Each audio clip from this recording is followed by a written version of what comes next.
When I walked out of that grey iron gate of Qingtang prison, a light rain was falling. 3 years. The air outside still smelled of damp rust. I stood at the gate holding a plastic bag, inside which were the personal belongings I had on me when I entered prison. A lighter, a set of keys, and a phone with a shattered screen. A white Porsche was parked by the curb.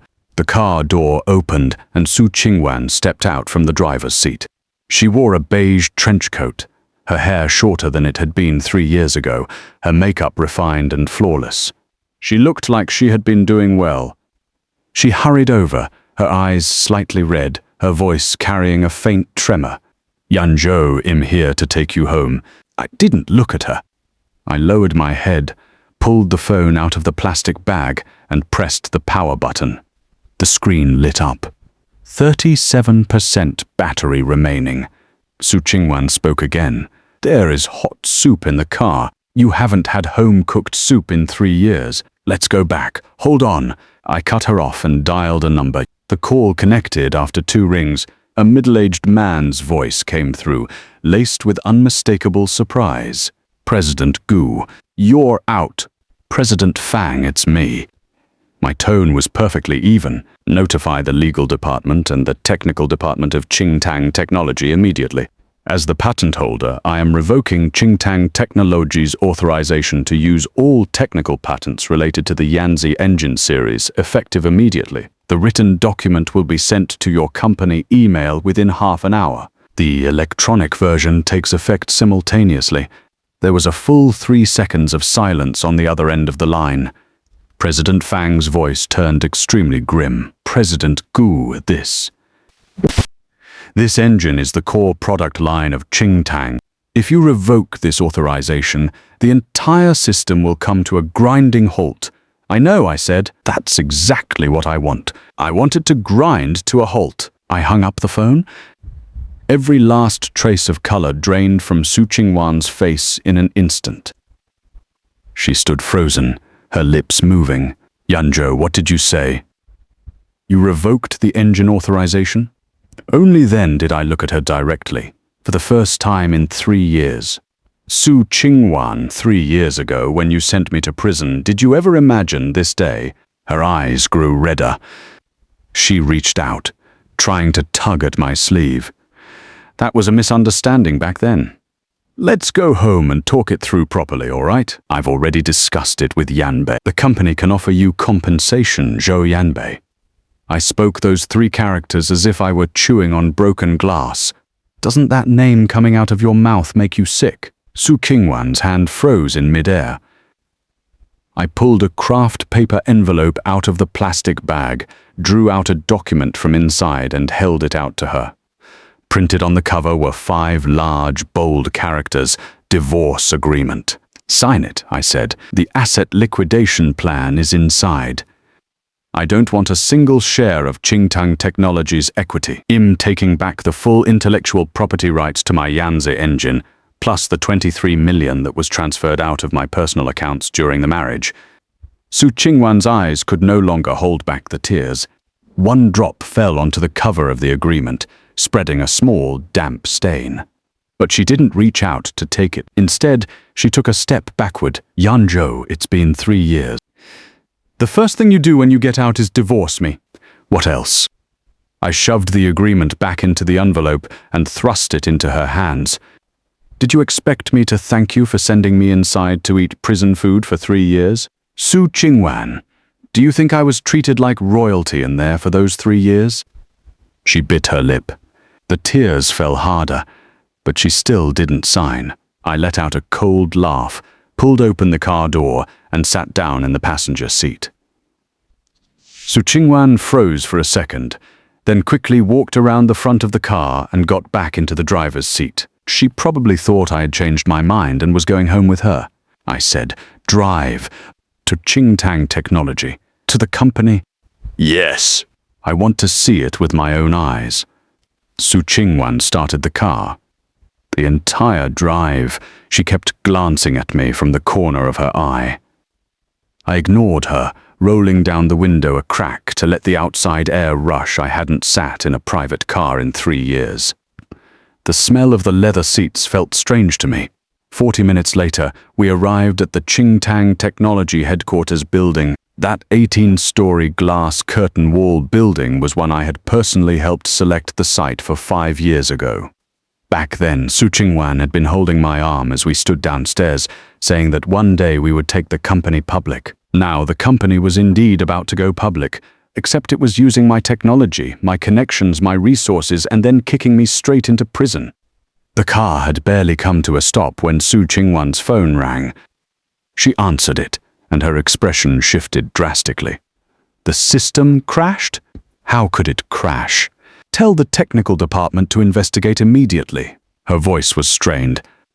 She glanced at me, then spoke into the phone again. I understand. Notify all senior management for an emergency meeting. She hung up, looked at me, her lips pale. Yanzhou, the engine interfaces are all disconnected. The entire product line is down. Over a dozen major clients are having problems. Can you restore the authorization first? Whatever it is, we can sit down and talk. Talk about what? I pushed the car door open and got out, standing in front of the Qingtang Technology building, tilting my head up to look at that massive glass curtain wall. Raindrops struck my face, the chill trailing down my neck. Talk about how you chose Zhou Yanbei right in front of me. Talk about how you signed that statement falsely accusing me. Or talk about how you watched the surveillance footage get deleted and didn't say a single word. Qingwan got out of the car too. The rain soaked her trench coat. She stood behind me, her voice trembling. Those things are complicated. Yanbei, he was also doing it for the company enough. I turned around and looked at this woman, married for 5 years. I thought I knew her. But that night 3 years ago, when she took out her phone and dialed the police, when she stood in front of the officers and said the words, "I saw Gu Yanzhou assault someone with my own eyes," I no longer recognized her. Qingwan, you now have 2 choices. I held up one finger. 1. Tomorrow you come with me to the Civil Affairs Bureau to process the divorce. Sign the agreement, and I withdraw the lawsuit. I held up a second finger. 2. I submit every piece of evidence in my possession to the court. Qingtang Technology's infringement, Zhou Yanbei's forgery of documents, your perjury. Not one of the 3 of you will escape. Qingwan's face went completely white. I said nothing more, turning around and walking into the rain. Her voice came from behind me, thick with tears. "Yanzhou, give me a chance." I didn't look back. A chance? 3 years ago, when I was on my knees begging her to just look at the surveillance footage, did she give me a chance?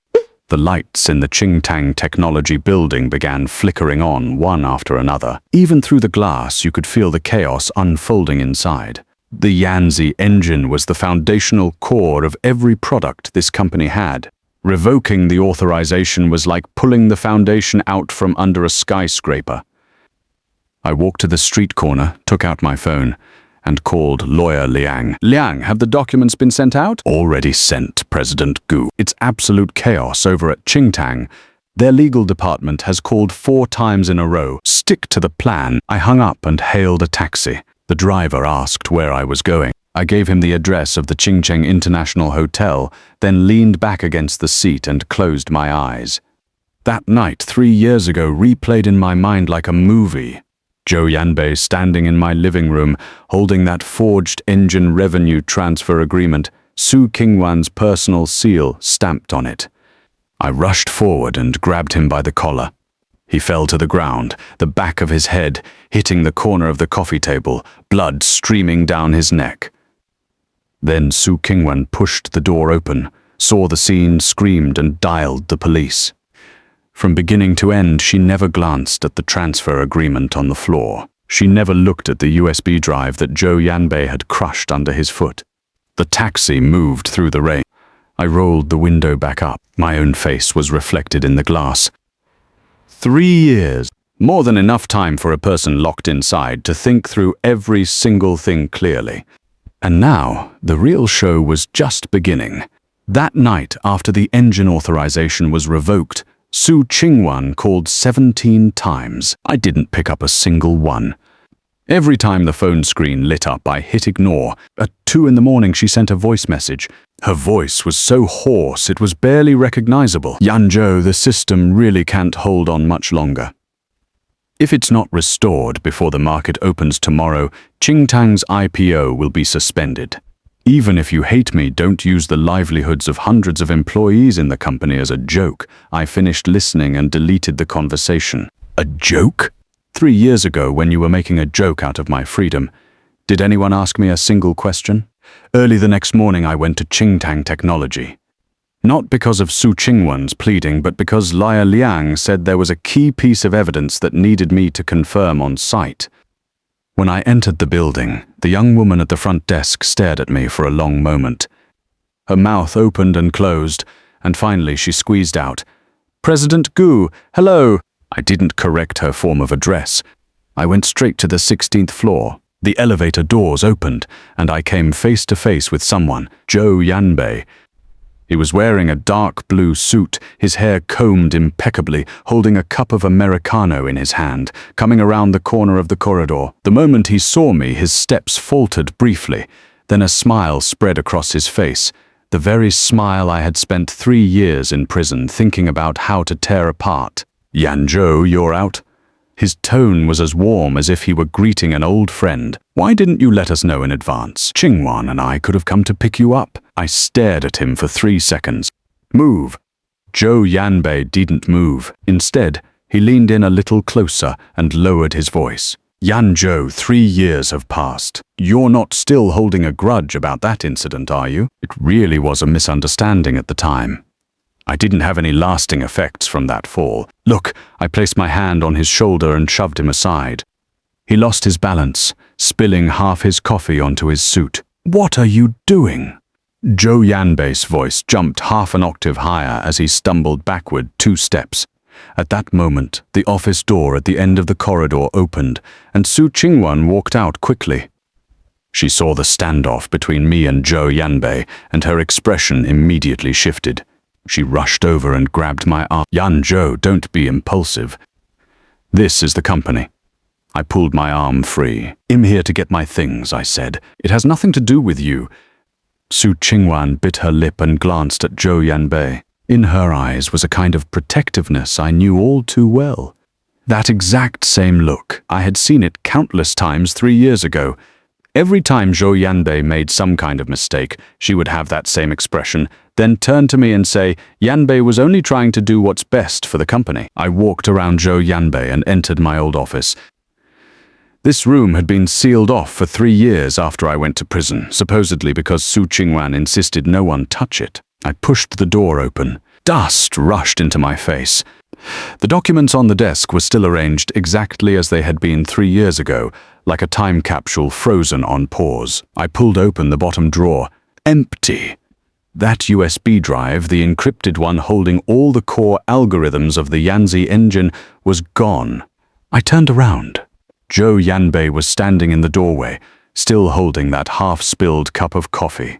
He saw me open the drawer, and the faintest trace of a smile tugged at the corner of his mouth. In that instant, the scene from 3 years ago slashed through my mind like a bolt of lightning. That night, I had come home earlier than usual.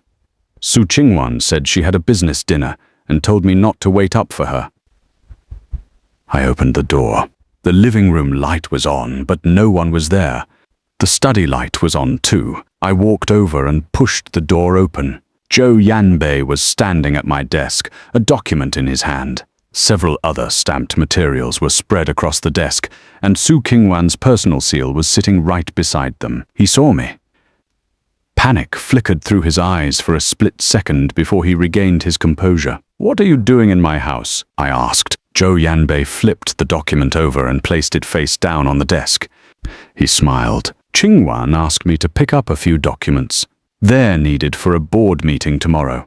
I walked over, shoved his hand aside, and picked up the document. It was an engine revenue rights transfer agreement.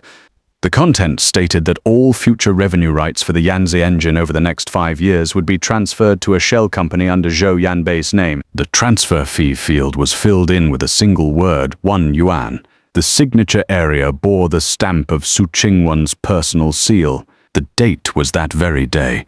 Forgery! Theft of a personal seal. I slapped the agreement onto the desk. Zhou Yanbei, you've got a lot of nerve. The smile on Zhou Yanbei's face disappeared. He stared at me for a few seconds, then suddenly his expression shifted. His voice dropped low. Gu Yanzhou, since you've seen it, I won't beat around the bush. I want the full technical authorization for the Yanze engine and your CTO position at Qingtang. You can hand it over willingly, or... He pulled something out of his pocket. My encrypted USB drive. Or else, Zhou Yanbei held the USB drive up in front of my eyes, pinched between two fingers, then suddenly let go. The USB drive dropped to the floor, and he raised his foot and stomped down hard on it. The sound of shattering plastic was piercing in the quiet room. You'll have nothing left. All I remember is grabbing him by the collar and slamming him against the wall. The back of his head struck the edge of the bookshelf with a dull thud. My fist didn't get a chance to swing before a scream came from behind me.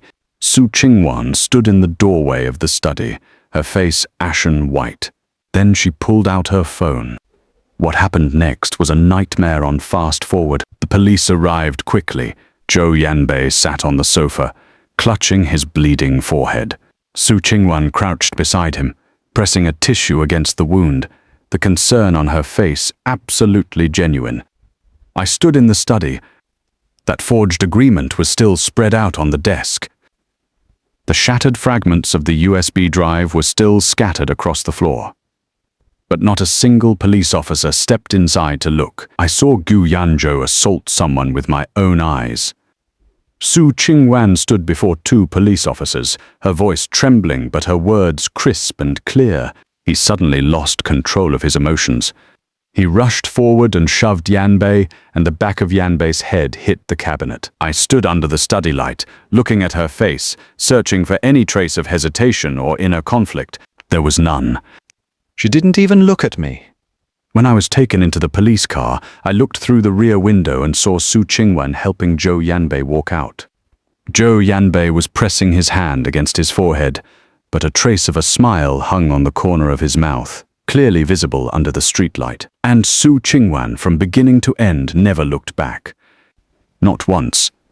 The siren wailed into the night. I sat in the back seat, cold handcuffs around my wrists, and only one thought filled my mind. She believed him, not me. She had always believed him, never me.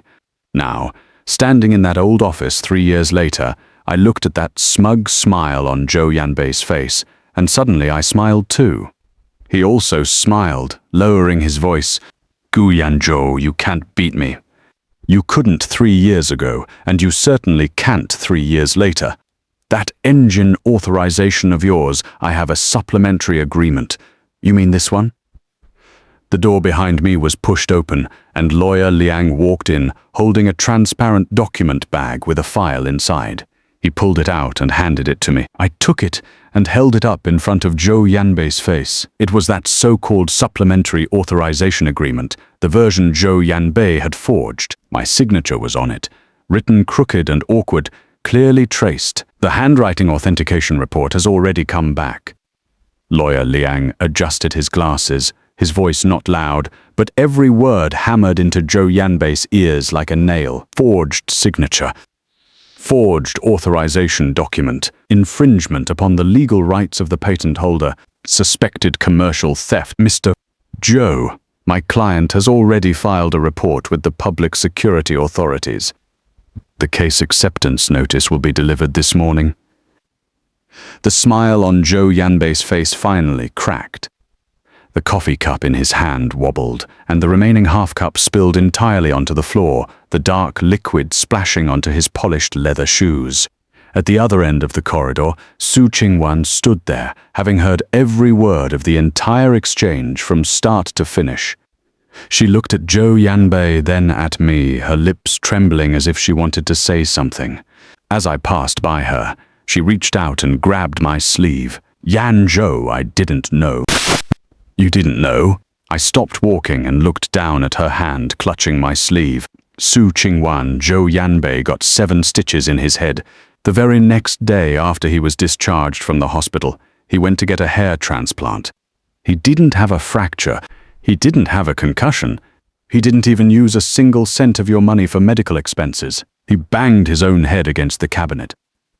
Could you not see that? Or did you simply never want to see it? Her fingers loosened one by one, her face deathly pale. Do you know why the wound on his head bled so much? I leaned close to her ear, my voice as soft as a needle. Scalp laceration. Looks terrifying, but in reality it doesn't even qualify as a minor injury under forensic standards. I got the forensic report 3 years ago. Do you want to take a look? Su Qingwan looked like all the bones had been pulled out of her body. She stumbled backward a step and collided with the corridor wall. I straightened up and followed Lawyer Liang into the elevator. As the elevator doors closed through the narrowing gap, I saw Su Qingwan slowly sliding down the wall to the floor, while Zhou Yanbei stood rooted to the spot, a puddle of coffee at his feet, his expression as dark and heavy as a block of raw iron. Inside the elevator, Lawyer Liang handed me a tablet. On the screen was an electronic version of an indictment. The defendant column listed 3 names: Zhou Yanbei, Su Qingwan, Qingtang Technology Co. Limited. The evidence chain is complete. The chances of winning the case are very high, Lawyer Liang said. I swiped the screen and flipped to the last page. A criminal suit with an attached civil suit. There was only one claim: to use the full force of the law to recover everything that belonged to me. The elevator numbers ticked down one by one, descending from the 16th floor to the ground floor. 3 years ago, when I had left this place, I was wearing handcuffs. 3 years later, I came back bearing evidence, and this was only the beginning. On the night I was taken away 3 years ago, Su Qingwan finished giving her statement and went straight home. I only learnt about this while I was in the detention center awaiting sentencing. To be precise, I pieced it together word by word from the surveillance record summaries that my lawyer brought me. There was a young officer at the local police station that night, surnamed Shu, who had graduated less than a year earlier. He later told the lawyer that at the time he had felt something was off about the case. The victim's injuries weren't serious. There were clear signs of an argument at the scene. The person involved had repeatedly emphasized that documents had been forged, but none of the physical evidence had been collected. He had raised the suggestion of going back to gather evidence, but the deputy shift supervisor had shut him down with a single sentence. The facts of this minor assault case are clear. And Su Qingwan, after finishing her statement, didn't even come to see me once. She drove straight home. By the time she got there, that forged agreement in the study had already been removed. The fragments of the USB drive on the floor had been swept completely clean. The drag marks from the mop still damp on the floor. The desk drawers had been reorganized. Su Qingwan's personal seal had been placed neatly back in its original position. Everything had been tidied up to look as if nothing had ever happened. Who did the tidying? I didn't even need to think about. But there was one thing they didn't have time to deal with. The computer tower in the corner of the study was still automatically recording surveillance footage. The security system in that house was one I had installed myself. 6 cameras covering the living room, study, corridor, and entrance. The video files automatically uploaded to the cloud with a synchronous local backup on the host machine. Zhou Yanbei had deleted the records on the server, but he didn't understand the local backup logic. In a disconnected network state, the host machine would save the recordings to a hidden partition. Without the password, it was impossible to find. What he knew even less was that, before he deleted the server data, a copy of that surveillance footage had already been automatically downloaded to my phone client. That copy, over the next 3 years, became one of the core trump cards of my counterattack plan. But at the time, in the detention center, I still didn't know whether these pieces of evidence could be preserved. Because the first person to step forward and destroy evidence wasn't Zhou Yanbei. It was Su Qingwan. On the 4th day after the incident, the police officially filed the case. Su Qingwan, as the sole eyewitness, was brought back to the station for a supplementary interview. That interview was fully recorded. She sat on a chair in the interview room, a cup of water placed in front of her. The female officer across from her asked, "Did you see Gu Yanzhou push Zhou Yanbei down with your own eyes?" Qingwan was silent for a few seconds, then nodded. "Yes." "Did he use any other tools?" "No. He just pushed him with his hands. After Zhou Yanbei fell, did Gu Yanzhou continue to attack him?" "No." Her voice was very low. Yanzhou, my husband, stood there at the time. He didn't continue to attack. Yanbei's head hit the cabinet and bled a lot. "Are you certain that it was Gu Yanzhou's shove that caused the impact, and not Zhou Yanbei falling on his own?" That question was asked with great precision. In the later court records, her answer to this question was cited repeatedly. Qingwan's reply consisted of only 4 words. "I am certain it was him." Those 4 words, combined with the 7-stitch wound on Zhou Yanbei's forehead, formed the core chain of evidence for the assault case. 1 clear identification from an eyewitness and 1 hospital-issued injury assessment report. That was enough to transfer the case to the prosecutor's office. As for that forged agreement, as for the crushed USB drive, as for how Zhou Yanbei had entered my house and why he was holding Qingwan's personal seal, none of that was recorded in the case file. Because Qingwan, in her statement, never mentioned any of it at all. She described the entire incident as a simple altercation and conflict. She said Zhou Yanbei was a colleague she had invited to the house to discuss work, and that her husband had suddenly become violent due to personal grudges and a misunderstanding. She scrubbed herself completely clean. She wasn't the one who invited Zhou Yanbei over. It wasn't her personal seal that was stamped on that transfer agreement. She wasn't shielding a thief. After the case was transferred to the prosecutor's office, my lawyer came to see me. Through the iron bars, he told me 2 things. The first was that the cloud surveillance data had been deleted. Zhou Yanbei, under the guise of system maintenance, had accessed the server backend and wiped all video recordings from the previous 3 months.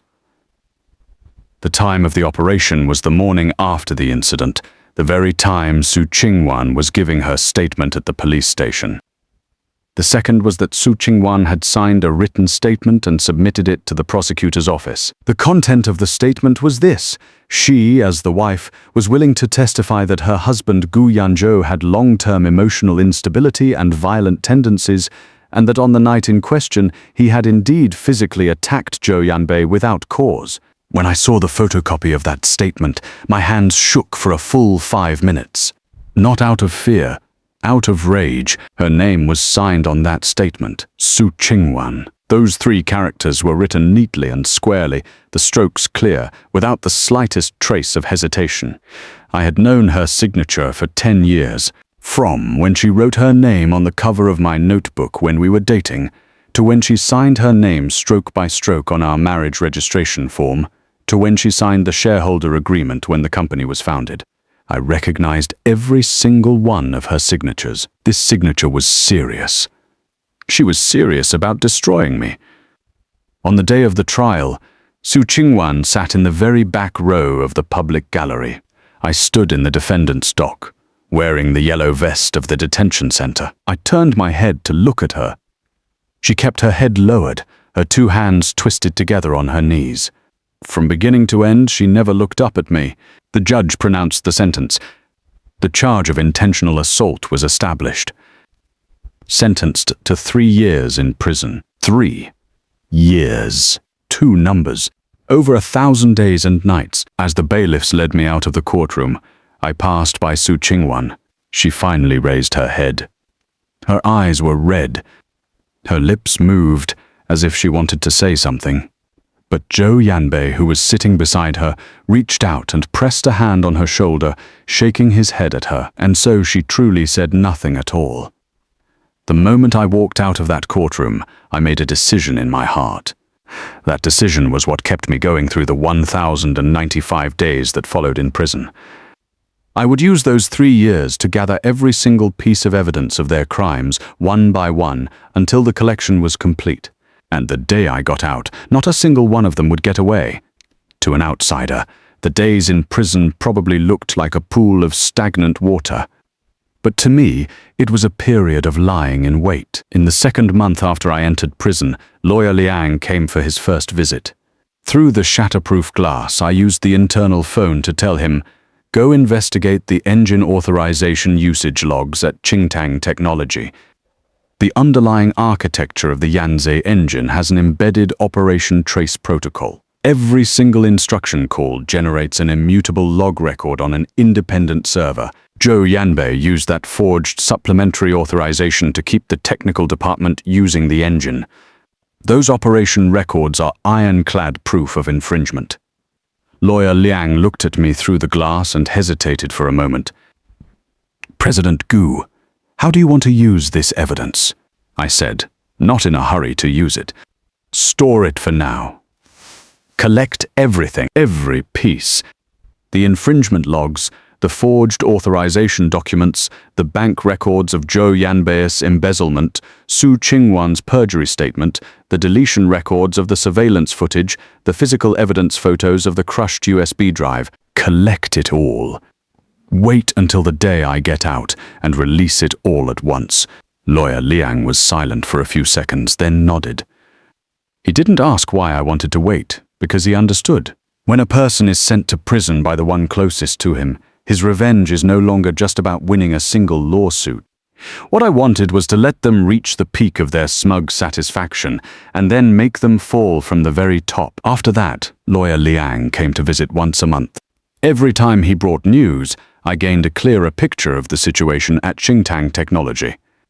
3 months after I went to prison, Zhou Yanbei officially assumed the position of CTO at Qingtang Technology, taking over full technical authority over the Yanze engine. Su Qingwan had overridden all objections at the board meeting and pushed Zhou Yanbei into the position of technical lead. Qingtang Technology secured its Series B funding round, and its valuation tripled. The engine business accounted for 73% of the company's total revenue, and Zhou Yanbei publicly claimed that the engine had been independently developed by his team. Independently developed. He actually had the nerve to say those 4 words. Every line of code on the engine architecture, blueprints bore my electronic signature. The commit history in the version repository could be traced back 5 years. In the 3 years I was incarcerated, Zhou Yanbei had committed less than 2% of the code updates, and all of them were bug fixes, but he thought no one would ever check that data. What he didn't know was that I had left a backdoor access point in the core architecture of the Yanze engine. It involved no illegal operations. It was a legitimate developer monitoring interface, used for tracking version iterations and authorization usage. The access key for that interface belonged to me and me alone. During those 3 years in prison, Lawyer Liang filed 3 evidence preservation applications with the court through legal channels. Each application was precisely targeted at a specific time node and operation record of infringement. Silently and steadily, the wall of evidence was being built. In the 3rd year, Lawyer Liang came to visit, his expression more serious than usual. "President Gu, the evidence is already sufficient to file criminal charges. The infringement logs, the forged signature authentication, the perjury statement, the recovered surveillance data. All 5 main lines of evidence are complete. Do you want to make the move now?" My hand tightened around the phone. 3 years. Less than 3 months left until my release. If I made the move now and the case entered the judicial process, they might sense it in advance and destroy some of the evidence. "Wait another 3 months," I said. "After I get out, I want to watch their expressions with my own eyes." Lawyer Liang nodded and pushed a craft paper envelope through the gap beneath the glass. I opened it. Inside were photocopies of several documents. The title at the top of the first one read, "Summary of Evidence Regarding Qingtang Technology's Illegal Use of Yanze Engine Patented Technology." Attached behind it was a thick stack of infringement operation logs. Each entry was marked with a time operator, call instruction, and IP address. Dense and packed, like a written indictment composed of data. I stuffed the materials back into the envelope and returned it to Lawyer Liang. "Keep it safe. In 3 months, release it all. Leave nothing out." Lawyer Liang put away the envelope. As he stood up to leave, he looked back at me once more. President Gu, there's something I think I should tell you. Say it. Last week, Qingwan called the Prison Administration Bureau. She asked about the exact date of your release. I was silent for a few seconds. What did she ask about my release date for? She said she wanted to come and pick you up. My hand holding the phone slowly clenched, my knuckles turning white. Come and pick me up? 3 years ago, she personally sent me inside. Now she wants to personally come and pick me up when I get out. What did she think these 3 years were? A bad debt that could be written off at any time. On the other side of the glass, Lawyer Liang was still waiting for my answer. Let her come. I hung up the phone, stood up, and followed the guard back to the cell block. The fluorescent tubes along the corridor buzzed with a low electric hum. The concrete floor beneath my feet had been worn smooth and shiny by countless pairs of shoes. I walked past the iron door of cell block 6, past the exercise yard, past that high wall that had been painted over countless times. Every step brought me closer to getting out. Every step brought me closer to that day. The day I would make everyone who owed me pay back everything they owed. The Qingtang Technology system collapsed completely in the 4th hour after the authorization was revoked. I had calculated this timing very precisely. At 2:17 in the afternoon, all product lines running on the Yanze engine simultaneously lost their interface call permissions. It was as if someone had pulled the power plug on the entire building at the exact same second. Over 400 red warning alerts exploded across the monitoring screen in the technical department. The engineer on duty was terrified. The first call went to the technical director. The technical director called the CTO. The CTO called the CEO. When Zhou Yanbei took that call, he was sitting in his office drinking coffee. Later, Lawyer Ang obtained the internal surveillance audio from Qingtang. After hearing the news of the system crash, Zhou Yanbei was silent for a full 10 seconds. Then he said one sentence, "Impossible. The engine's underlying interfaces have triple redundancy."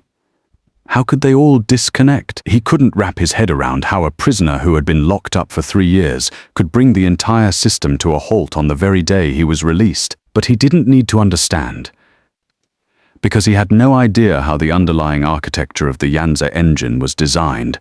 He never knew.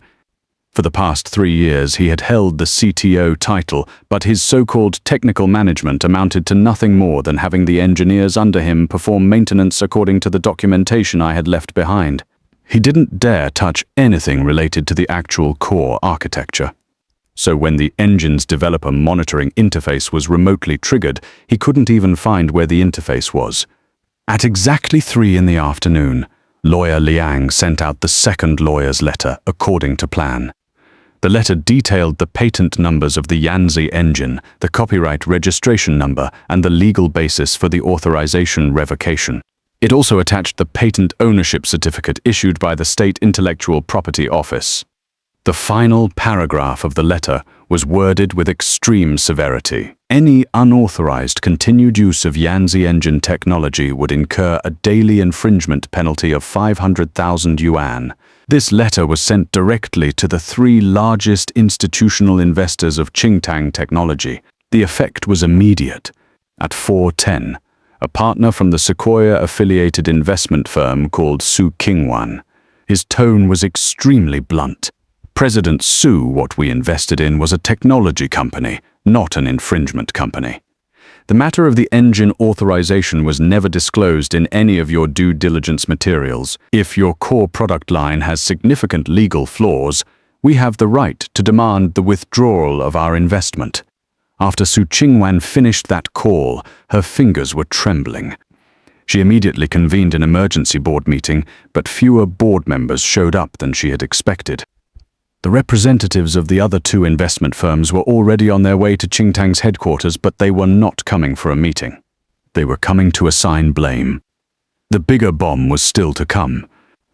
At 5 in the afternoon, the head of the credit department at Qingtang Technology's partner bank called me. President Fang Jiangguo was an old contact from my time at Qingtang.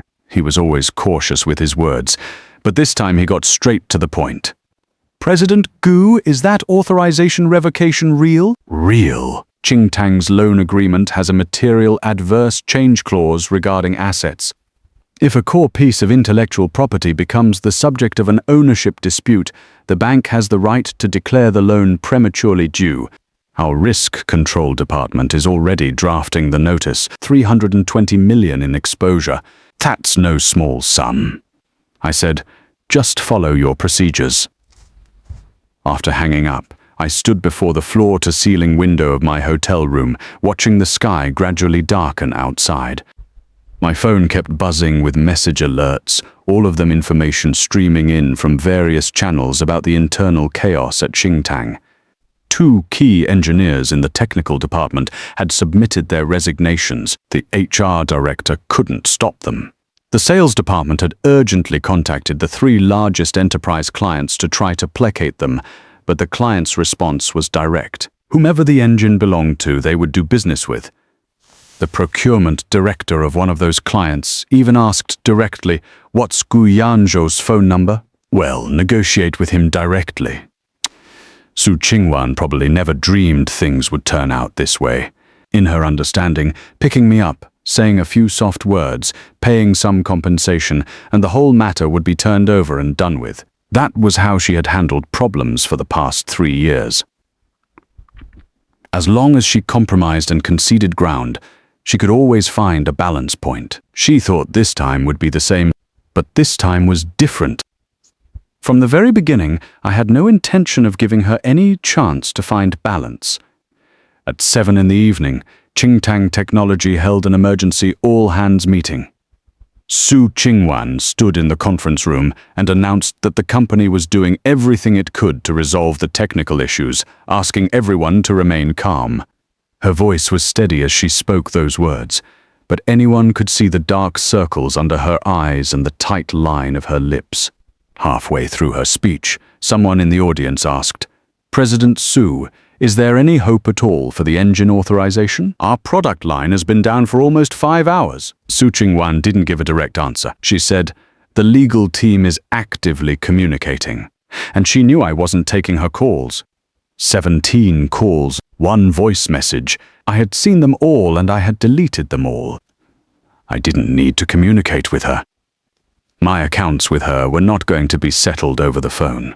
At 10 at night, news from the brokerage side also came through. Qingtang Technology's IPO roadshow, originally scheduled to launch the following month, had been urgently suspended. The Securities Regulatory Commission had received materials reporting concerns over the ownership of core assets. Those materials had been submitted by lawyer Liang through proper channels, and they included all the patent certificates for the Yanze engine, the ownership declarations, and the evidence list of Qingtang Technology's unauthorized use of those patents. Qingwan's IPO dream shattered completely that night. At midnight, there was a knock on my hotel room door. I didn't open it. I looked through the peephole. It was Qingwan. She stood in the hallway, her hair disheveled, the buttons of her beige trench coat done up wrong, half her makeup smeared. She looked like she had cried, fixed her makeup, and cried again. She knocked for 5 minutes. I didn't open the door.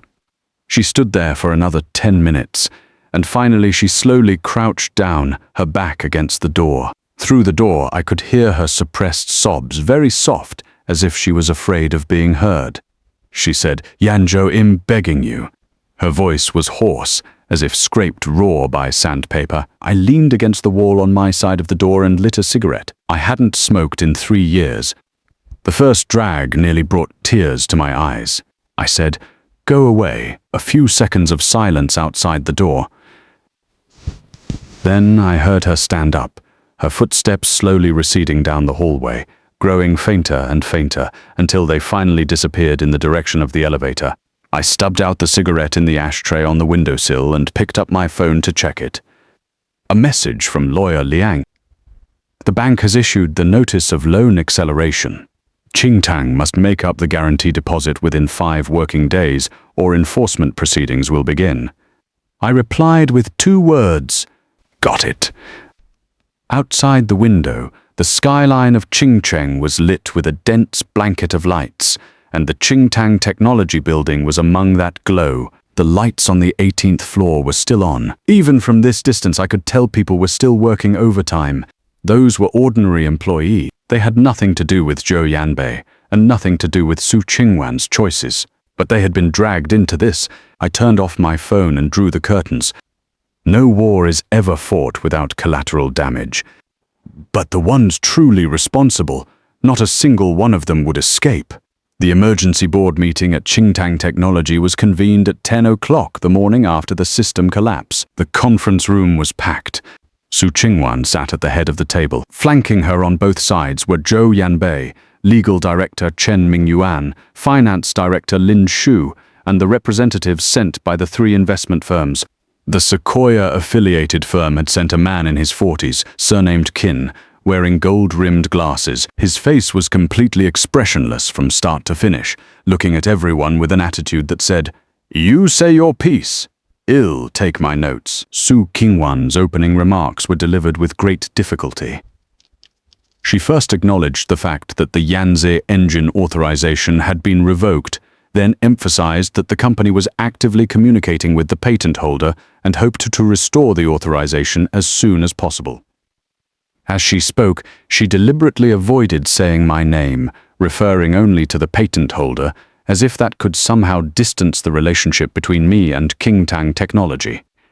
But the investor representatives weren't buying it. President Qin pushed his glasses up. His voice was not loud, but every word landed squarely on the table. "President Su, what we care about is not how you communicate. It's whether the engine authorization itself has any legal flaws in the first place. On what document was this authorization originally based? What was the duration of the authorization? What are the conditions for revocation? Is there a supplementary agreement?" A volley of questions fired out. Su Qingwan's expression shifted slightly as she looked toward the legal director. Legal Director Chen Mingyuan was an honest man who had spent his entire career doing corporate legal work, and the thing he feared most was exactly this kind of situation. He stood up, holding a stack of documents. He flipped through 2 pages, and sweat was already beading on his forehead. Regarding the Yanze engine authorization, there are 2 documents preserved in the company's archives. His voice was somewhat dry. The first is the original authorization agreement signed by Mr. Gu Yanzhou during his tenure as CTO. The authorization period is perpetual, but it includes a unilateral termination clause. The patent holder may at any time unilaterally revoke the authorization in writing, with no need to provide reason and no liability for breach of contract compensation. The air in the conference room instantly congealed. President Qin frowned. What does that mean? How did a clause like that get approved in the first place? Who signed off on it? Chen Mingyuan swallowed hard and forced himself to continue. On the approval process for the original authorization agreement, the signatory was President Su. Everyone's gaze swiveled toward Su Qingwan. Su Qingwan's fingers curled against the tabletop. Her lips moved, but no words came out. She had signed that agreement. 5 years ago, when the company was just starting, I handled the technology and she handled operations. What kind of defenses existed between us back then? She signed without even looking and even said, "What's yours is mine. There's nothing to divide." I didn't think much of it at the time either. I just habitually wrote every contract clause with rigor and precision. That was my technical habit. Every line of code, every term, had to have clear boundaries. Who could have imagined that 5 years later, that clause would become the first blade swung at Qingtang? Chen Mingyuan wiped his sweat and continued. The second document is a supplementary authorization agreement, dated 3 years ago. The content states that the patent holder waives the unilateral termination right and changes the authorization to an irrevocable perpetual authorization. President Qin's eyes lit up. There is this agreement. Where's the original? Chen Mingyuan pulled a sheet of paper out of the document bag. Everyone's gaze focused on that piece of paper. The paper was very new. Compared to the original agreement beside it, it was clearly not from the same batch of printer paper. The terms written on it were very simple. The gist was that Gu Yanzhou voluntarily waived the unilateral revocation right and changed the Yanze engine authorization to a perpetual and irrevocable one. At the signature line, there was a signature, crooked and awkward, 3 characters, Gu Yanzhou. The conference room was silent for about 5 seconds. Then the door was pushed open. Lawyer Liang walked in, followed by 2 assistants, each carrying a document box. He didn't knock, nor did he greet anyone. He walked directly to the conference table and placed a kraft paper envelope in the very center. "Good morning, everyone. I am the attorney representing Mr. Gu Yanzhou. My surname is Liang." He swept his gaze across everyone present, his eyes finally resting on Zhou Yanbei's face for a pause of 1 second. "On behalf of my client, I'm here to make a brief statement regarding Qingtang Technology's suspected forgery of authorization documents and patent infringement." Zhou Yanbei's expression shifted. Lawyer Liang pulled an authentication report out of the envelope and flipped open the first page, holding it up for everyone to see. The title of the report was strikingly clear: Expert Opinion on Handwriting Identity Authentication, regarding the authenticity of the signature of Gu Yanzhou. This authentication report was issued by the National Judicial Authentication Center. The object of authentication is precisely the Gu Yanzhou signature on that supplementary authorization agreement in your hands. Lawyer Liang flipped the report to the conclusion page and read it aloud, enunciating every single character with deliberate weight. The examined signature and the sample signatures exhibit significant differences in writing proficiency, stroke order, connecting stroke characteristics, and the form of starting and ending strokes. It is determined to have been formed by another person imitating the writing. Conclusion: the examined signature is not written by Gu Yanzhou himself. It was as if the air had been sucked out of the conference room. President Qin was the first to react, snapping his head around to glare at Zhou Yanbei. "President Zhou, this supplementary agreement was provided by you. How do you explain this?" The muscles on Zhou Yanbei's face twitched. He stood up, subconsciously straightening his tie, his voice half an octave higher than usual. "That's impossible. This agreement was reviewed by the legal department. At the time what?" Lawyer Liang unhurriedly cut him off. "At the time, Mr. Gu Yanzhou was in detention at the detention center and had no possibility of signing any documents whatsoever. This can be verified by the detention center's intake records and surveillance footage."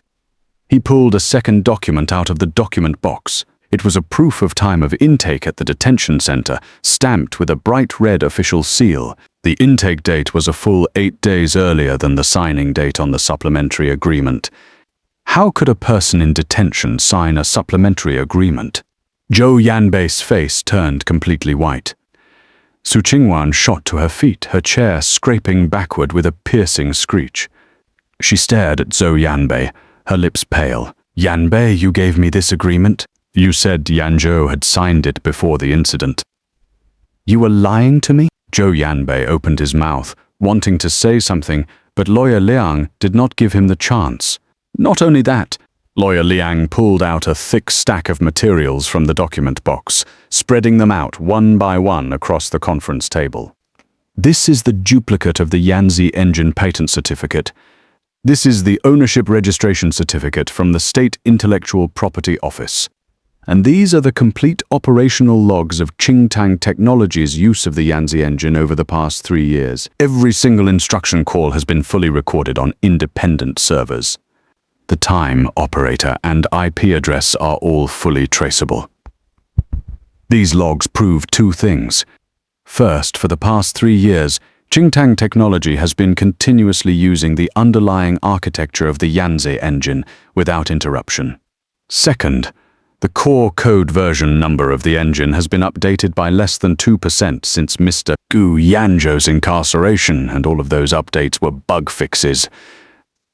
There is no component of independent research and development whatsoever, and the independently developed engine that Mr.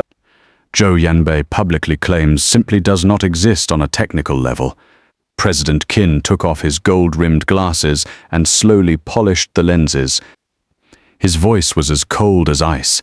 President Su, is Qingtang Technology's core technology your own, or was it stolen?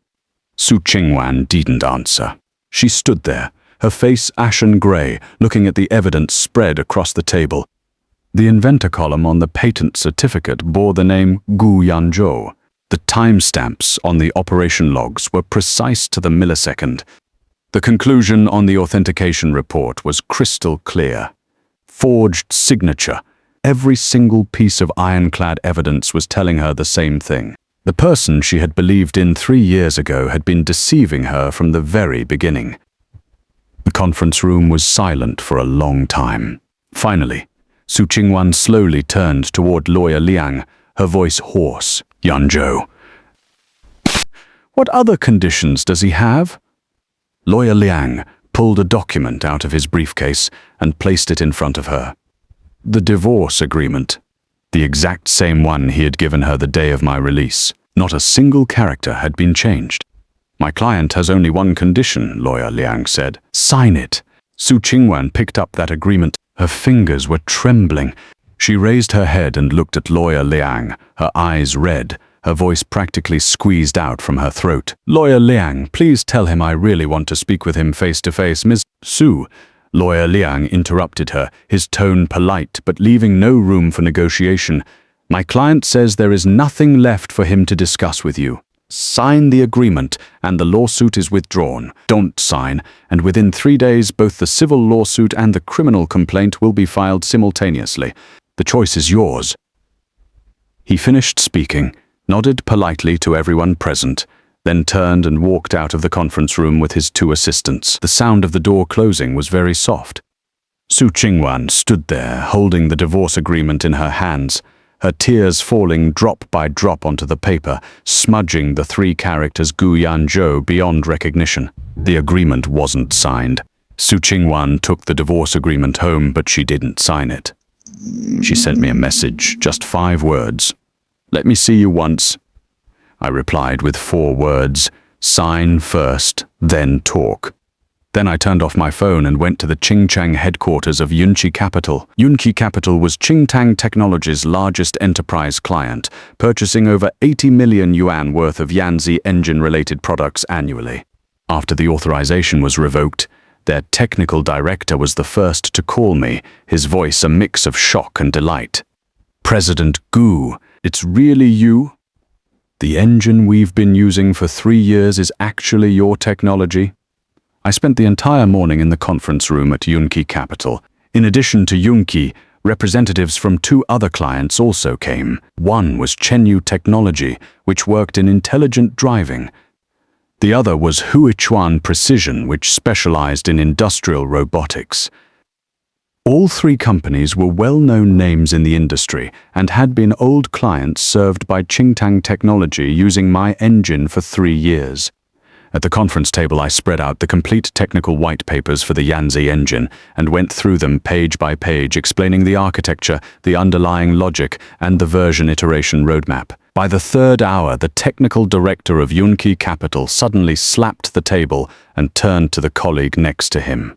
I told you Zhou Yanbei could never explain the architecture details clearly. Every technical exchange was just him repeating the same few lines over and over. Turns out he never wrote the engine at all.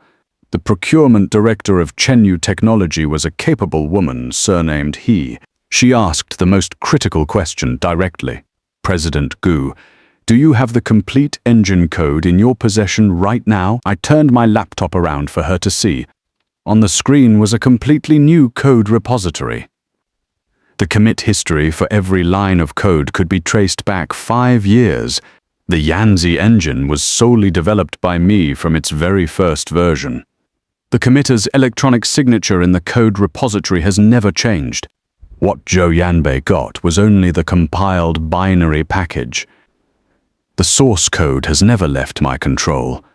Director, he glanced at the screen, then exchanged a look with the colleague beside her. She turned back to me and smiled. President Gu, Qingtang's orders will be placed directly with you starting today. You name the price. Yunqi Capital followed right after. Qingwan Precision hesitated for a few minutes, and after making a phone call, they also nodded in agreement. 3 major clients all transferred within a single morning. At 2 in the afternoon, in my capacity as the legal representative of Yanze Technology, I went directly to Qingtang Technology. This time, I didn't notify anyone in advance. Only when I reached the front desk did I have lawyer Liang call Chen Mingyuan to inform him that the patent holder was coming to the company for a technical audit. Chen Mingyuan came running down in a fluster and blocked me at the elevator entrance, the expression on his face as if he had seen a ghost. "President Gu, how come you?" "President Su isn't at the company today. I'm not here to see her." I walked around him and entered the elevator. "I'm here to see your technical department." The technical department was on the 3rd floor. The moment the elevator doors opened, the entire floor went quiet for an instant. Dozens of engineers raised their heads from their workstations and watched me walk through the corridor into the large conference room. Someone recognized me and murmured, "It's President Gu," and then the whole floor was abuzz with whispers. The technical director was surnamed Zheng, a young man just over 30. When I had left, he was still an ordinary engineer. When he saw me walk into the conference room, his expression was extremely complicated. I knew the past 3 years hadn't been easy for him. The CTO was Zhou Yanbei, a layman commanding professionals, and he had suffered a lot stuck in the middle. Director Zheng, I connected my laptop to the projector in the conference room, and a code comparison interface appeared on the screen. "Please pull up the version of the engine that Qingtang is currently running and run a comparison with my source code version. Everyone can watch." Director Zheng froze for a moment, then nodded and had an engineer pull up the version. The whole process took less than 10 minutes. The 2 sets of code appeared side by side on the large screen. On the left was Qingtang Technology's product engine. On the right was the source code on my laptop. The structures of the 2 versions were highly similar, but Qingtang's version was missing a large amount of underlying annotations and developer signatures. This was a typical trace of binary decompilation. Zhou Yanbei had taken the compiled package, but he couldn't get the developer information and version iteration logs inside the source code. "Everyone, please look here." I zoomed in on the header file of the code on the left and pointed to a section of commented-out content. Every core module file of the Yanze engine has an embedded developer signature block in the header, containing the committer's electronic fingerprint and version number. This block is embedded using RSA encryption algorithm. Without my key, no one can forge or delete it.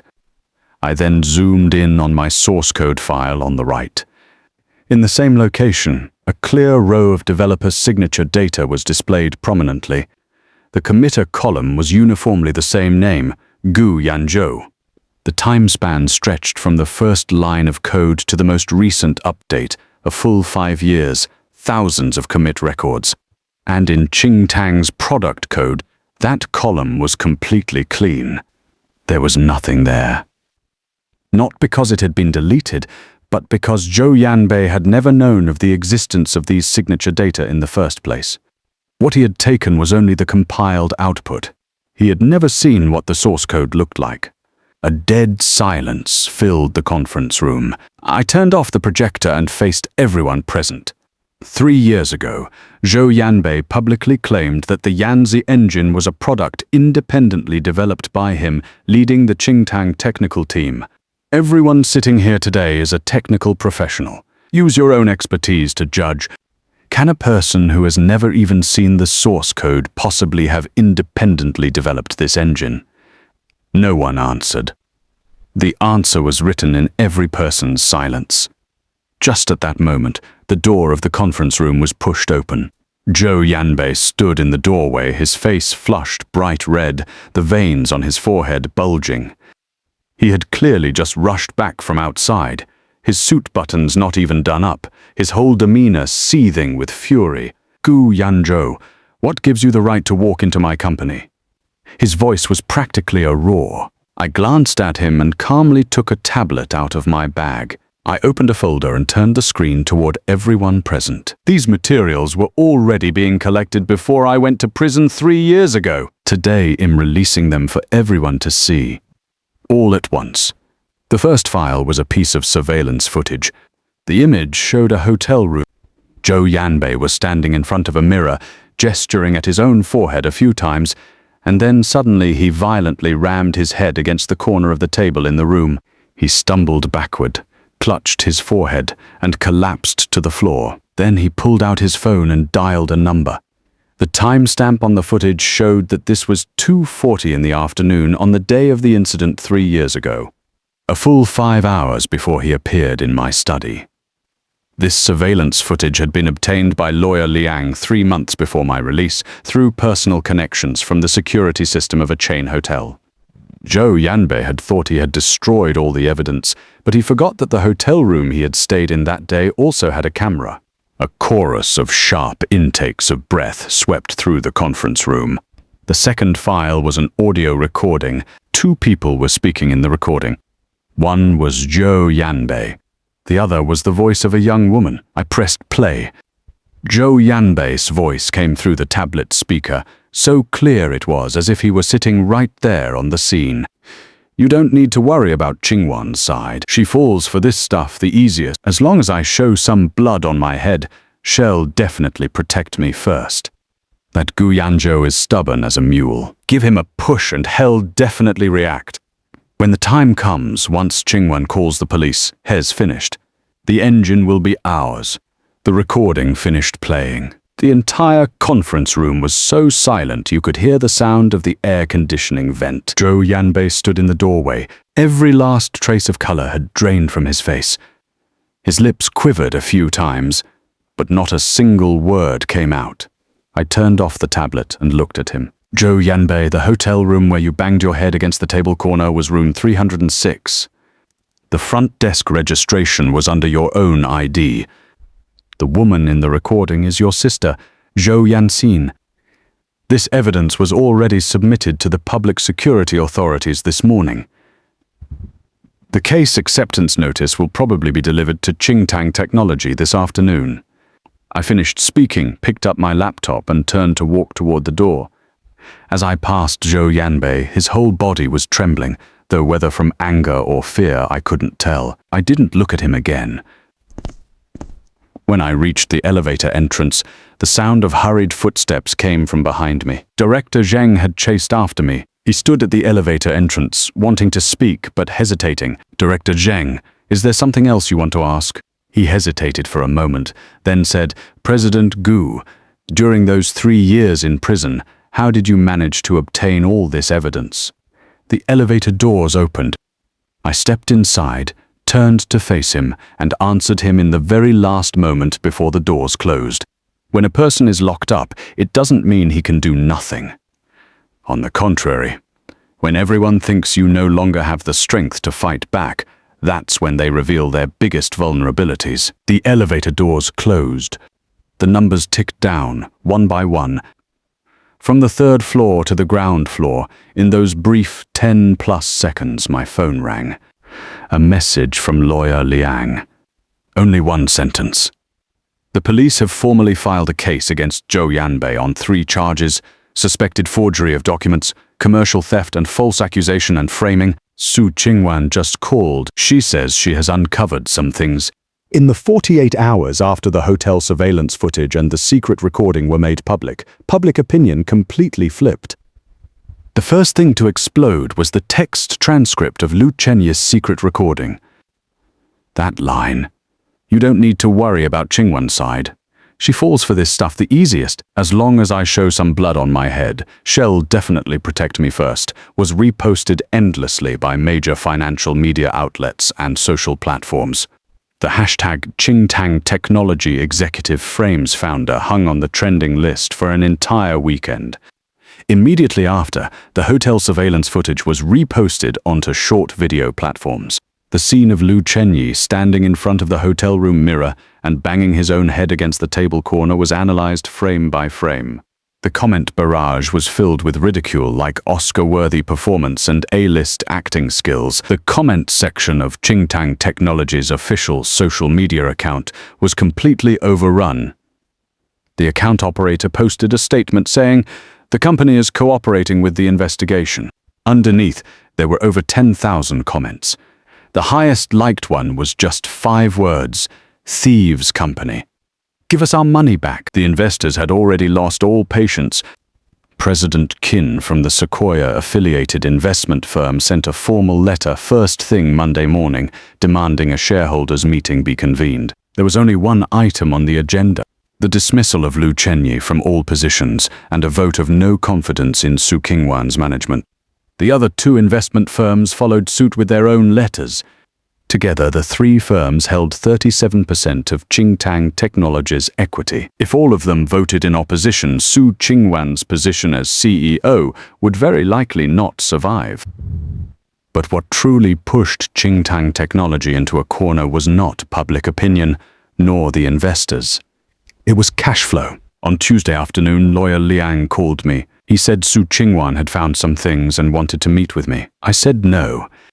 She could send the materials by email. Lawyer Liang was silent for a few seconds, then said, "President Gu, this time is a little different. She found evidence of Liu Chenyi's financial problems. The amount is very large, and it involves criminal matters. She wants to tell you in person." I hesitated for a moment, but ultimately agreed to meet. Not out of forgiveness, but because when it came to the transfer of information involving a criminal case, face-to-face communication with lawyer Liang present was the most reliable approach.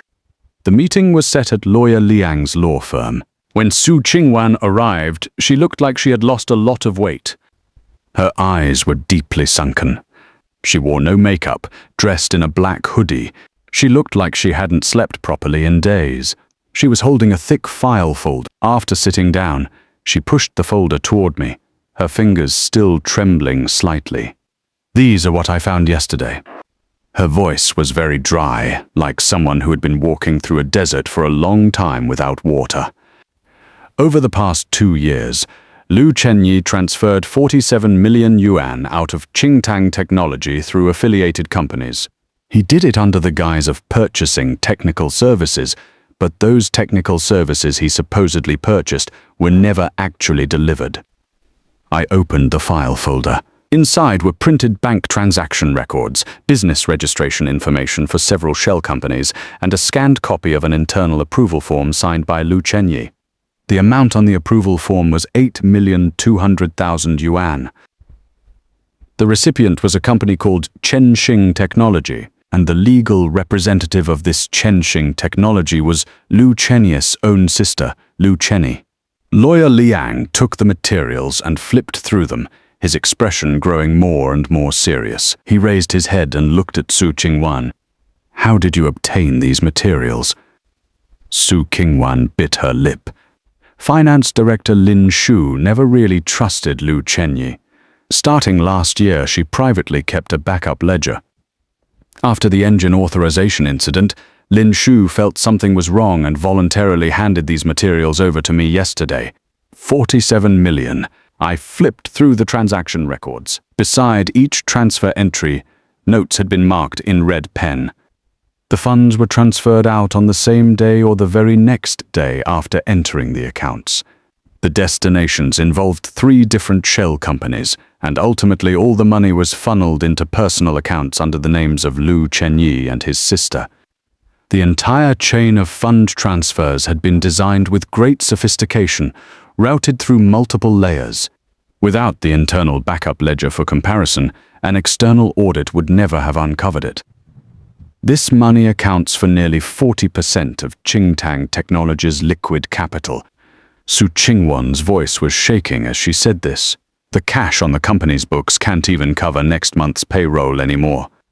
I put the materials back into the file folder and raised my head to look at her.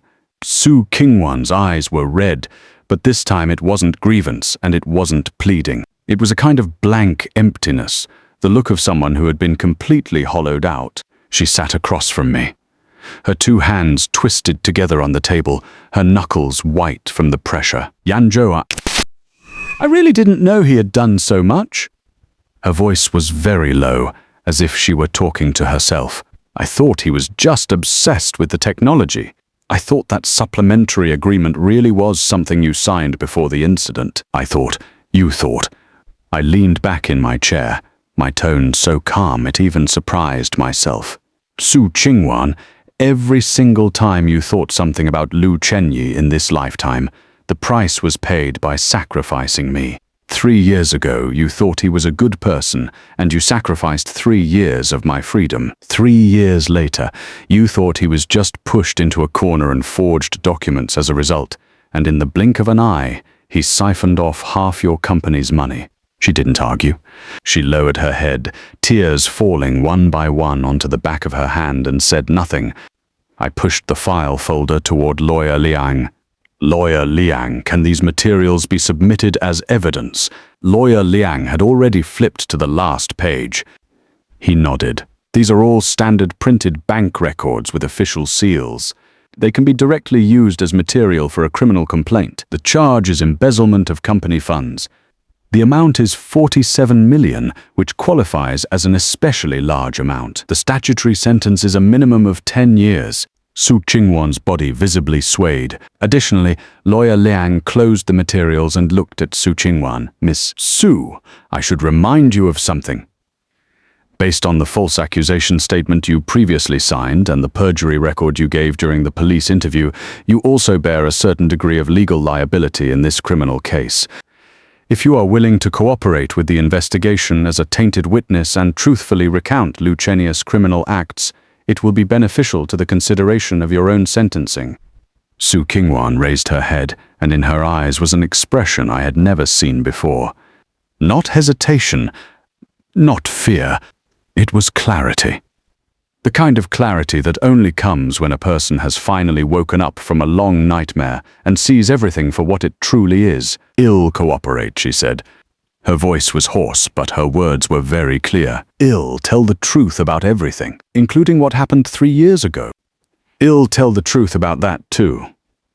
Lawyer Liang nodded, picked up his phone, and stepped out of the conference room to contact the public security authorities. Only Su Qingwan and I were left in the conference room. The light from outside, filtered through the blinds, fell across the table in strips of light and shadow. Su Qingwan was silent for a long time. Then she said one sentence. "Yanzhou, I'm sorry." I stood up and picked up my jacket.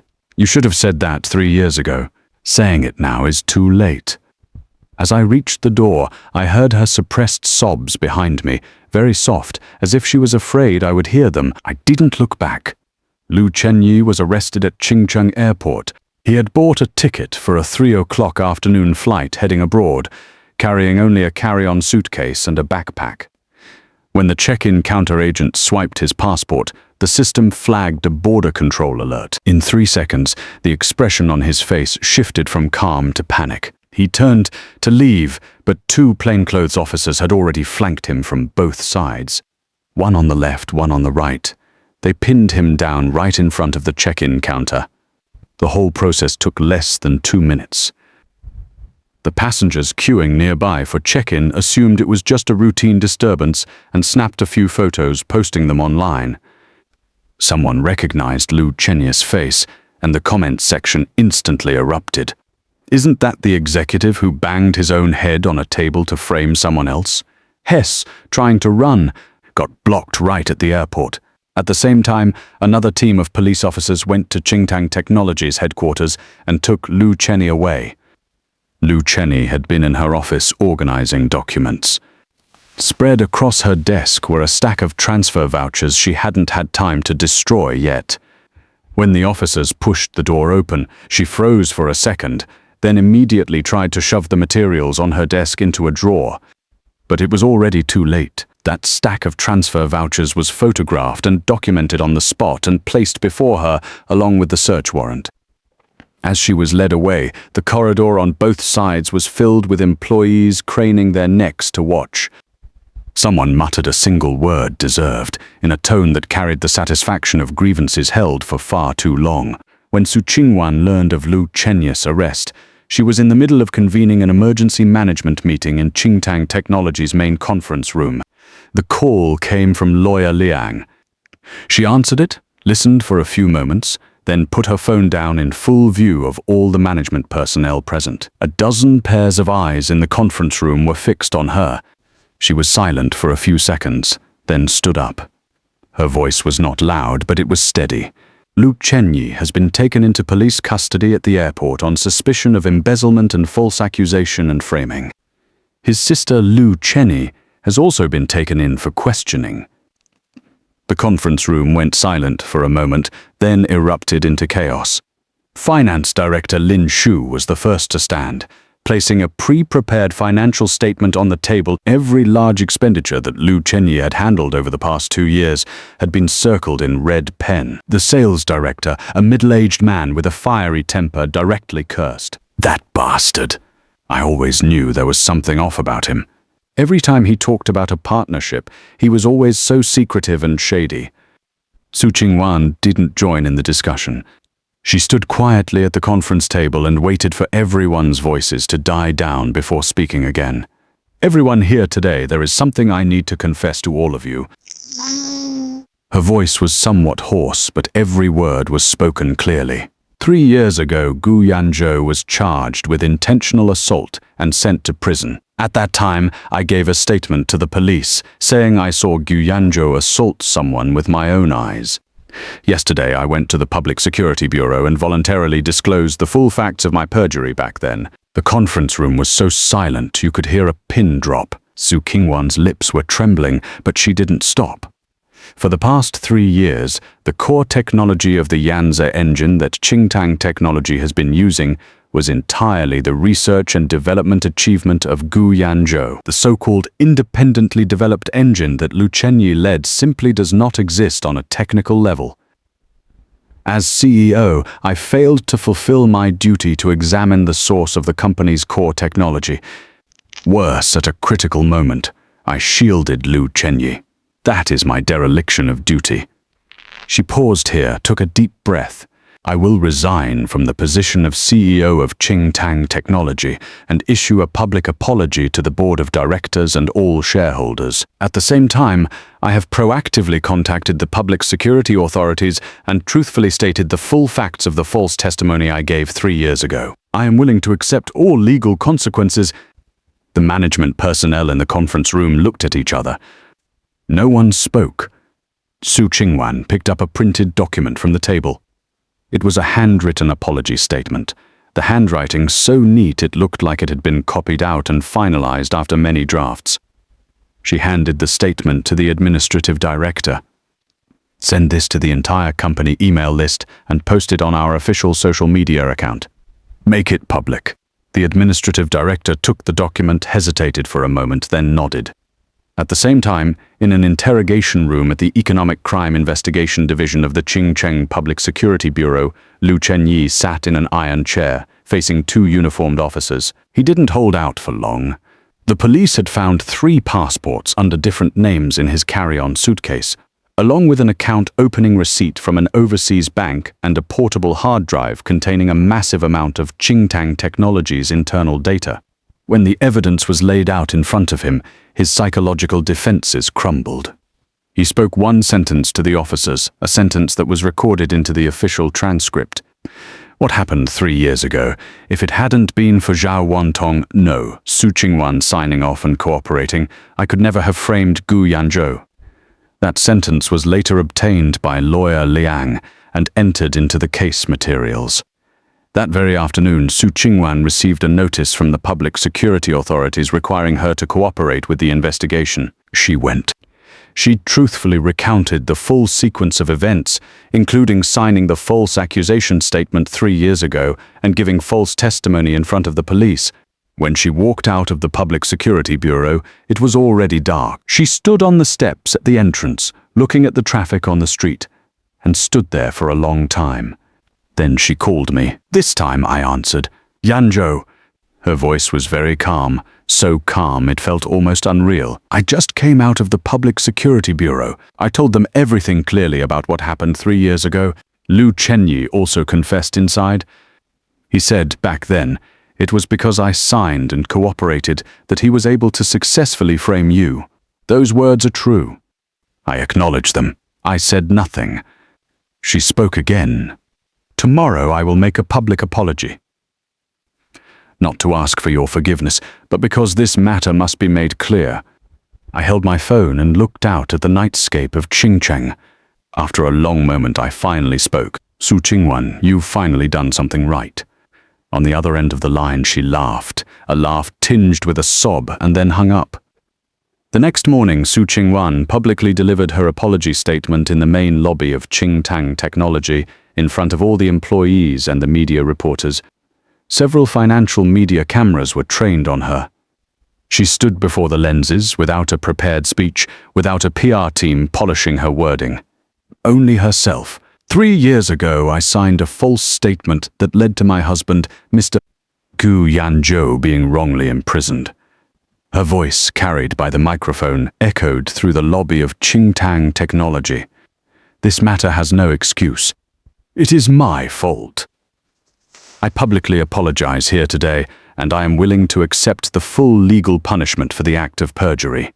Toward the end, her voice choked up slightly, but she didn't cry. I watched this scene through a video link that Lawyer Liang sent me. In the video, Su Qingwan stood before the cameras and the crowd, her pale face bare of makeup, her eyes red, but her back held very straight. Lawyer Liang asked me, "President Gu, what's the next step?" I said, "Stick to the plan."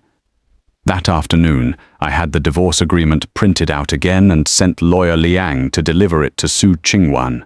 This time, she signed it. When she signed, she asked Lawyer Liang, "Will Yanzhou still see me?" Lawyer Liang looked at her and said, "President Gu says after the procedures are done, hell, see you at the Civil Affairs Bureau." The doors of the Civil Affairs Bureau were grey. I stood at the entrance and waited for 10 minutes. Su Qingwan arrived. She was wearing a very plain white blouse, her hair tied back, no makeup on her face, carrying a simple canvas bag. When she saw me, her steps faltered for a moment. Then she took a deep breath and walked toward me. "Did you bring all the documents?" I asked her.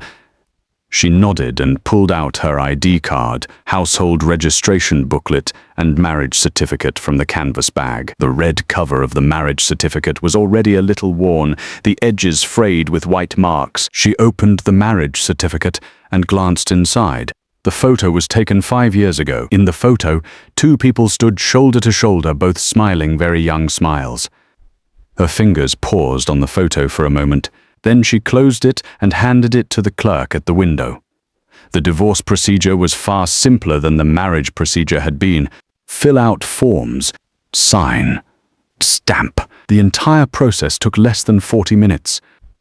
The clerk was a middle-aged woman who glanced at the 2 of us and asked the routine question, "Has the marital relationship indeed broken down irretrievably?" "Yes," I said. Su Qingwan said nothing, but she also nodded. The clerk asked no further questions. She stamped the divorce certificates and pushed out 2 dark green booklets. The whole process was as quiet as applying for a bank card. When we walked out of the Civil Affairs Bureau, the midday sunlight outside was harsh and glaring. Su Qingwan stood on the steps, squinting at the sky for a moment, then turned to look at me. "Yanzhou, can I ask you one question?" I stopped walking but didn't turn around. If 3 years ago I hadn't signed that false accusation statement, her voice in the afternoon sunlight sounded very light. If we hadn't come to this, would you have given me a chance? I turned around and looked at her. The sunlight illuminated her entire figure brightly, every fine line on her face clearly visible. There were no tears in her eyes, only a kind of persistence that already knew the answer but still needed to ask. "Su Qingwan, do you still not understand?" My tone was calmer than I had expected. "It's not that I didn't give you chances. It's that every time you had a chance, you chose Lu Chenyi." She froze.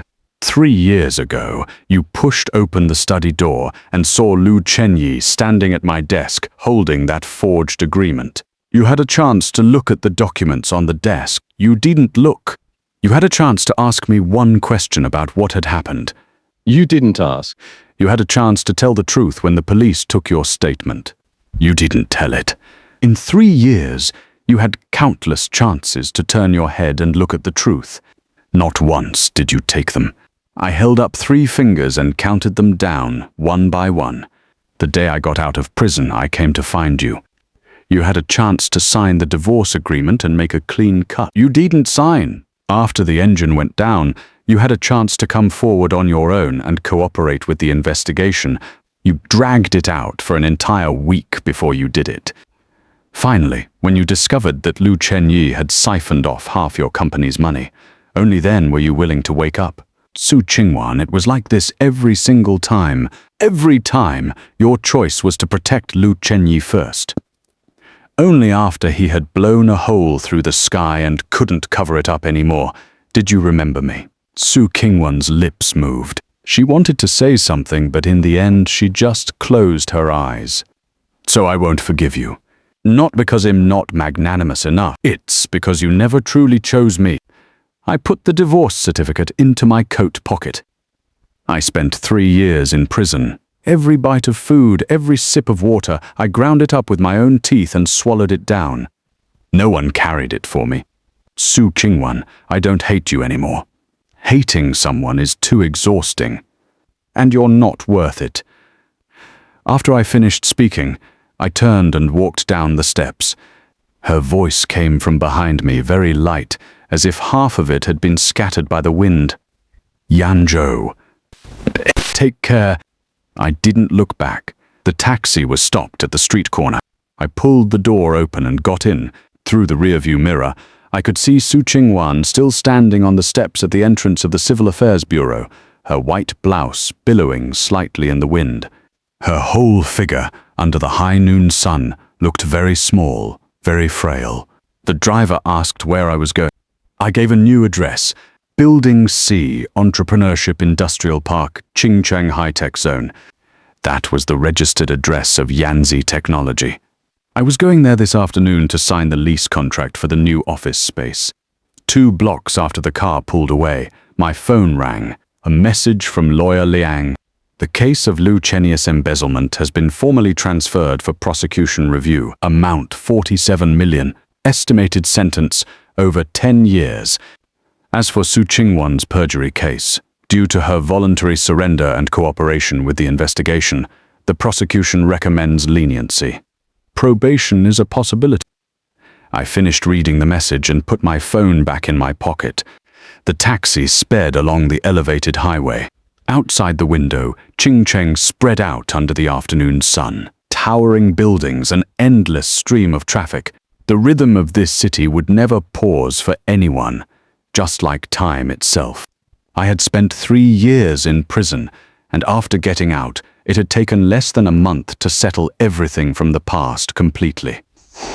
But after the settling was done, what remained was not satisfaction. It was a kind of hollow calm. I didn't hate anymore, but I also didn't forgive. I wouldn't look back, because there was still road ahead. Outside the car window, the Entrepreneurship Industrial Park in the high-tech zone had already appeared in view. It was a cluster of brand new buildings, their glass curtain walls shimmering in the sunlight, looking like rows of clean mirrors. The taxi stopped at the entrance of the industrial park. I paid the fare and got out, standing in front of Building C and tilting my head up to look. Starting today, this place was the new starting point for Yanze Technology. 6 months later, Yanze Technology's new office building in the Qingtang High-Tech Zone was officially put into use. The office building had 3 floors in total. It wasn't large, but the design was very practical. The first floor was an open-plan office area and a showroom. The second floor was the Research and Development Center. The third floor held the conference rooms and my office. The decoration style was minimalist, industrial, cement walls paired with solid wood furniture. A small potted pothos plant sat on every workstation. On the day the company opened, I didn't hold any grand ceremony. I simply had the admin staff order 30 cups of coffee and called all the employees to the first floor for a brief meeting. Over 20 people sat in the meeting room. 1/3 of them were old employees who had jumped ship from Qingtang Technology, including the former technical director Zheng Yuan. He was now the technical partner at Yanze Technology.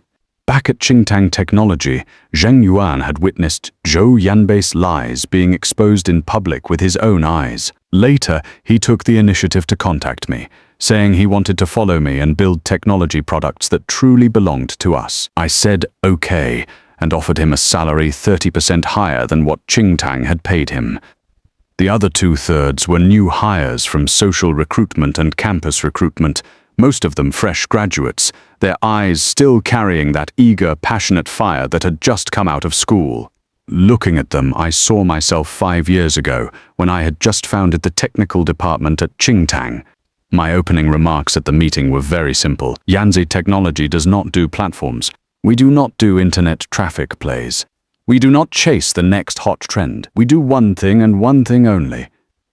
We build hardcore technology that no one can take away. Every line of code you write will bear your own name.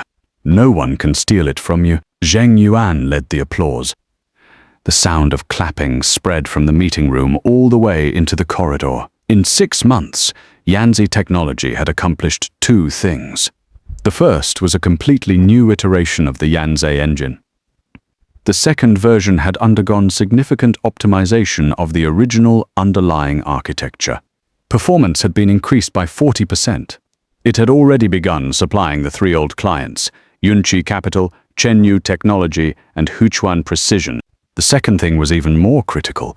Yanze Technology had launched a completely new industrial real-time operating system kernel, codenamed Yanze OS, directly targeting the equivalent products of 3 overseas industry giants.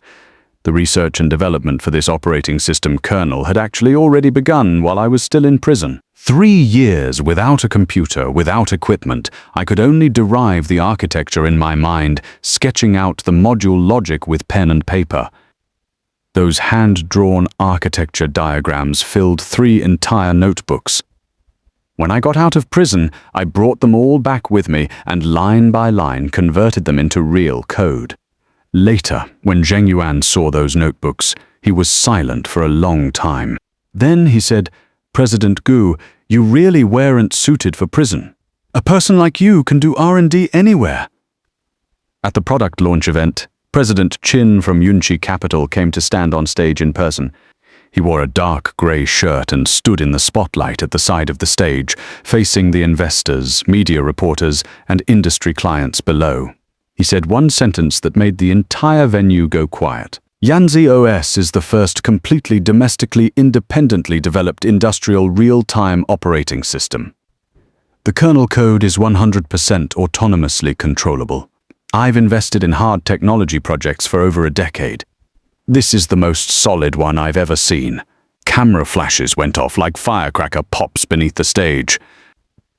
President Qin glanced sideways at me and gave a slight nod. After the launch event concluded, 3 investment institutions handed over term sheets on the spot. When lawyer Liang was reviewing the terms for me, he laughed and said, "President Gu, your net worth now is at least 5 times what it was when you were at Qingtang." I smiled, but didn't respond. Money was never the reason I came here. After that storm of scandal, Qingtang Technology had gone into a complete downward spiral. Lu Chenyi was formally indicted. 47 million in embezzlement, false accusation and framing, forgery of commercial documents, multiple crimes combined. He was sentenced to 12 years in prison at the first trial. Lu Chenyi, as an accessory, was sentenced to 3 years.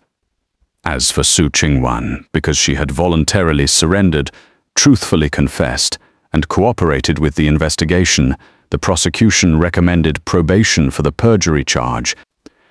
The final sentence was 1 year of imprisonment, suspended for 2 years. But the legal leniency couldn't salvage Qingtang Technology's fate. After the engine authorization was permanently revoked, Qingtang's core product line came to a complete and permanent standstill. The 3 major clients all switched to Yanze Technology. The remaining small and medium-sized clients gradually drifted away over the following 6 months. After the investors pulled out, Qingtang Technology's cash flow broke entirely. In the end, the company was acquired at an extremely low price by a traditional manufacturing enterprise. The sign on that 18-story glass curtain wall building was replaced, becoming the headquarters of another company. When I drove past, I deliberately took a look. The lights on the new sign weren't even lit up yet. The glass curtain wall reflected the twilight glow, looking very cold. After leaving Qingtang Technology, Qingwan opened a small flower shop in the city center of Qingcheng. Zheng Yuan told me this. He said he had passed by and seen Qingwan inside, changing the water for the flowers, wearing an apron and sleeve covers, a completely different person from the President Su who used to sit in the CEO's office. I didn't ask further, nor did I ever go looking for her. Everything between her and me had come to a complete end the moment that steel stamp pressed down on the divorce certificate. One weekend evening when I was driving down that street, I saw that flower shop from a distance. The shop wasn't large. The storefront was painted a light green. Several rows of potted plants were arranged outside the door. A woman in a white blouse was crouched on the ground, changing the soil for the flower pots. Her hair was a little longer than it had been half a year ago, tied back in a low ponytail. There was no makeup on her face, but she looked much more at peace than she had been back at Qingtang. I didn't stop the car. I just stepped on the gas and drove past. In the rearview mirror, the flower shop grew smaller and smaller, until it finally disappeared around the turn at the end of the street. Some people can only exist in memories. They cannot remain in your life. This was something it took me 3 years of prison and a divorce certificate to truly understand. The lights were still on at the Yanze Technology office building at night. Zheng Yuan was leading the technical team working overtime on the iteration plan for the second phase of Yanze OS. In the showroom on the first floor, 3 large screens were set up, looping the product demo videos. I stood in my office on the 3rd floor and looked through the floor-to-ceiling window at the brightly lit main hall below. A detail suddenly came to mind. 5 years ago, Qingwan and I stood together in front of that Qingtang Technology building. She held my arm and said that one day we would take the company public. 5 years later, I stood in another building. The company was mine. The technology was mine. The future was also mine. And she was no longer by my side. My phone buzzed. A message from Zheng Yuan. President Gu, the first draft of the second phase plan is ready. Let's go over it tomorrow morning. I replied with one word, okay. I placed my phone on the desk and opened my laptop, ready to review the technical proposal for tomorrow's discussion. The screen lit up. The desktop wallpaper was the logo of Yanze Technology. A swallow spreading its wings, its black lines simple and forceful. Under its wings was a line of small text. The swallow passes without a trace. Its grace nourishes all things. I wrote that line myself. 3 years ago, in the prison visitation room, when I first wrote those 8 characters on the cover of my notebook, I didn't yet know when I would get out. Now, those 8 characters were printed on business cards, posted on walls, and written in the header of every technical document. Outside the window, the nightscape of Qingcheng slowly unfurled. 10,000 lights glimmered like an overturned river of stars. Every day in this city, companies were born and companies died. Qingtang Technology had fallen, and some other company would rise in its place. But there was only one Gu Yanzhou. I closed my laptop, turned off the lights, and walked out of the office. The corridor was quiet and still. The only sound was the tapping of keyboards coming from the first floor below. That was Zheng Yuan leading the team through their overtime work. I didn't take the elevator. I walked down the stairs. My footsteps echoed in the fire escape stairwell, step by step, steady and solid. When I reached the first floor, I pushed open the fire door and saw over 20 workstations, every one of them occupied, a screen glowing in front of each person. The whiteboard hanging on the wall was covered with architecture diagrams. Zheng Yuan stood in front of the whiteboard, marker in hand, explaining the design logic of a certain module to a few newcomers. His voice carried clearly across half the hall. He saw me and paused. "President Gu, you're still here?" "I'm heading out," I said. "Don't stay too late either, you guys." Zheng Yuan smiled. "Don't worry. Young people can handle it." I nodded and pushed open the glass door, stepping out of the office building. The night breeze outside was cool, carrying the crisp freshness of early autumn. The streetlights in the parking lot stretched my shadow long. I stood at the car door and turned back for one last look at the brightly lit Yanze Technology. Then I pulled open the car door, started the engine and merged into the flow of traffic in the Qingtang night. A new life had already begun, and I, after 3 long years of waiting, had finally arrived at this day.